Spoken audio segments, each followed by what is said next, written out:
Les personnages de cette histoire sont fictifs et ne représentent aucunement une ethnicité, un genre ou tout autre groupe dans son entièreté. Toute ressemblance avec des personnes ou non réelles est purement fortuite.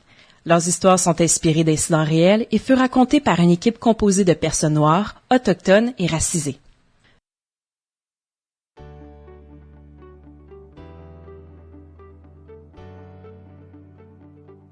Jerry Chou et d'autres employés travaillant dans la même tour entrent dans l'ascenseur.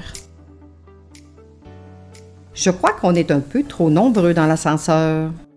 Je me disais la même chose, on peut pas être plus que 4. Excusez-moi, pourriez-vous prendre le prochain ascenseur? On est trop nombreux. Jerry Chou regarde la personne près de la porte à qui il croyait qu'on venait de s'adresser. Excusez-moi, vous avec les lunettes dorées, pouvez-vous prendre le prochain ascenseur? D'après vous, était-ce un comportement approprié? Salut Jerry, comment ça va? T'as l'air stressé. Je suis frustré. J'étais dans l'ascenseur, puis une dame m'a demandé de quitter et de prendre le prochain. J'ai l'impression que c'était à cause de ma couleur de peau. C'était sûrement pas pour être impoli. Sois pas si susceptible, Jerry.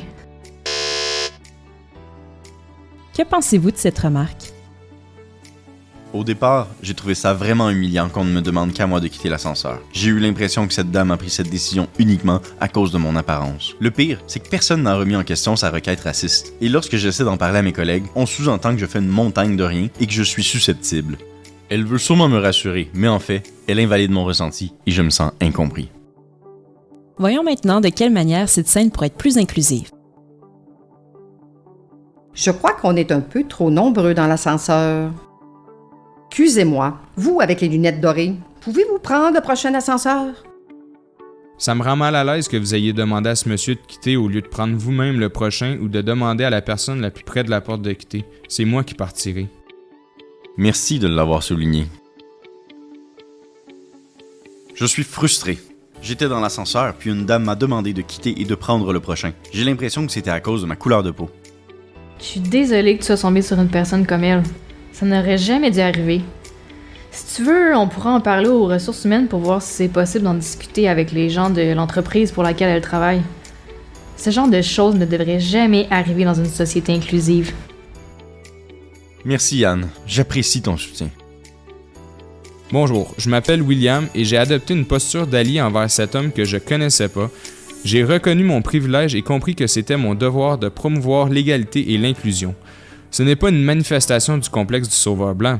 En étant de vrais alliés et en promouvant l'égalité en toutes circonstances, il n'y a aucune raison pour laquelle nous ne pourrions pas mettre fin au racisme et à la discrimination au cours de notre vie. Bonjour, je suis Anne Prévost. Jerry est un excellent collègue et un ami. C'est bien malheureux qu'il ait eu à vivre ça.